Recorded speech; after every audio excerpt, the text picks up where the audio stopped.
આ બાજુ કૃષ્ણથી દોષ બુદ્ધિથી જોતા નતા, તેમના મન કૃષ્ણ પ્રત્યે આધ્યાત્મિક સુખનું ઈશ્વર સાથે મિલન થયું. રાસલીલાનું ચિંતન કરવાથી કામ વિકાસનો નાશ થાય છે એમ સ્વયં ભાગવતકારે લખ્યું છે. ભક્તિ પરા ભગવતી પ્રતિલભ્ય કામમ હૃદયોગામ્ય સ પહિનોત્ય તિરેણ ધીરમ. અર્થાત જે ધીર મનુષ્યો, વ્રજવાસી સ્ત્રીઓ સ્વાતિની ભગવાનની આ કીડા શ્રદ્ધાયુક્ત થઈને સાંભળે છે તે પ્રાતકાળે ભક્તિમાં ભગવાન વિશે પરમ ભક્તિ પામી તત્કાળ હૃદયમાં રોગરૂપી કામને તજી દે છે. સુદર્શનને મુક્તિની કથા આવે છે. શ્રી પાર્વતી નિમિત્તે અંબિકા વનની યાત્રાએ ગયેલા નંદજી ગોપોને રાતના સમયે સરસ્વતીના કિનારે મુકામ કર્યો હતો. એક સમયે મહાભયંકર અજગર ત્યાં આવ્યો, નંદને ગળી ગયો. નંદરાયે મદદ માટે બૂમો પાડી છે. ત્યારે ચરણના સ્પર્શથી નંદરાયની મદદે ભગવાન દોડી આવ્યા છે અને અજગરની મુક્તિ પામ્યા છે. વિદ્યાધર નામનો એ ગંધર્વ હતો. પ્રભુએ સુદર્શન ચરણ ચક્રને સુદર્શનને ચરણ સ્પર્શ કરી અને મુક્તિ અપાવી છે. જીવને કરાવે તેનું નામ અનુગ્રહ. એવો અનુગ્રહ કર્યો પ્રભુએ કૃષ્ણ ભેટ ઉપર. કૃષ્ણ ભટ્ટ પરમ ભગવતી હતા. તેઓ શ્રીનાથજીના પરમ ભક્ત હતા. આવી રીતે ભગવાનના પરમ ભક્તોની લીલા અનેક છે. ભગવાન શ્રીજી બાબાએ પોતાના ચરણ લંબાવી તેને ચરણ સ્પર્શ કરાવ્યા હતા. સુદર્શન વિદ્યાધરની કથા તે સૌંદર્યના અભિમાનની કથા છે. અજગરના દેહથી મુક્તિ પામી સુદર્શન પોતાના પતનની કથા કહે છે. પૂર્વ જન્મમાં હું સુદર્શન નામે એક વિદ્યાધર હતો. બહુ સુંદર હતો અને મારા રૂપનું ઘણું અભિમાન હતું. કોઈ કહ્યું કે કદરૂપા મનુષ્યને જોયું એની ઠેકરી ઉડાડતો હતો. અંગીરા ઋષિએ જોયા, તેઓ કાળા ને કુબડા હતા.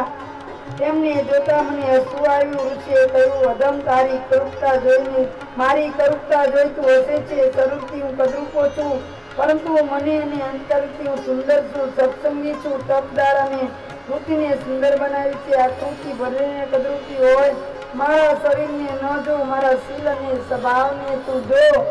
કેવળ હાડકા માંસને ચામડા મળમૂત્રથી ભરેલો આ દેહ છે ને એ બહારથી સુંદર દેખાય છે. શરીરનું અભિમાન ન કરવું. હું તને શાપ આપું છું કે તું અજગર થઈ પૃથ્વી ઉપર પડીશ. કોઈની આકૃતિ જોશો નહીં, કોઈની કૃતિ જોજો, કોઈની ચામડીનું ચિંતન કરશો નહીં. ચામડી ચમાર હોય તે ચામડીની સુંદર ગમે. જનક રાજાના દરબારમાં અષ્ટોકા ઋષિએ કહ્યું હતું તેમ ઋષિના વચનો સાંભળી ઋષિએ જવાબ દીધો અને જનક રાજાએ બધા મુનિઓને ઉઠીને જાત જાતે દંડવત પ્રણામ કર્યા હતા. એ રીતે આજે અંગીરા ઋષિનું સુદર્શનની માફી માંગી. મહાત્માએ કોઈ કદરૂપા જોઈ હસતા નથી. તેઓ કોઈની આકૃતિ જોતા નથી, કોઈની ઠોકરી ઉડાડતા નથી. સંતો તો સૌને સમદ્રષ્ટિ જુએ છે. અંગીરા ઋષિના તાપથી સુદર્શન અજગર થયો અને ભગવાનના તલસ્પર્શ પાણી તે પાછો વિદ્યાધર બની ગયો. હવે સુખદેવજી મહારાજ શંખચૂડની કથા કઈ સંભળાવે છે. એક દિવસના રાત્રિના સમયે કૃષ્ણ અને બલરામ ગજનાઓ સાથે વ્રજનારીઓ સહિત મનમાં ક્રિયા કરતા હતા. તે સમયે વ્રજવનિતા અને ભગવાનના ગીતો ગાતી હતી. સૌ કોઈ પોતાના તાનમાં ગાનમાં મસ્ત હતા. તે સમયે ભગવાન કુબેરનો શંખચૂડ નામે સેવક ત્યાંથી પસાર થયો. તેણે આ સુંદર વનિતાઓને જોઈ મતભ્રષ્ટિ કર્યો. એવા સમય યક્ષ તે સ્ત્રીઓને ઉપાડીને ઉત્તર દિશા તરફ દોડવા લાગ્યો. ત્યારે યક્ષના હાથમાંથી બચવા માટે ગોપીઓએ કહ્યું, હે કૃષ્ણ, હે રામ.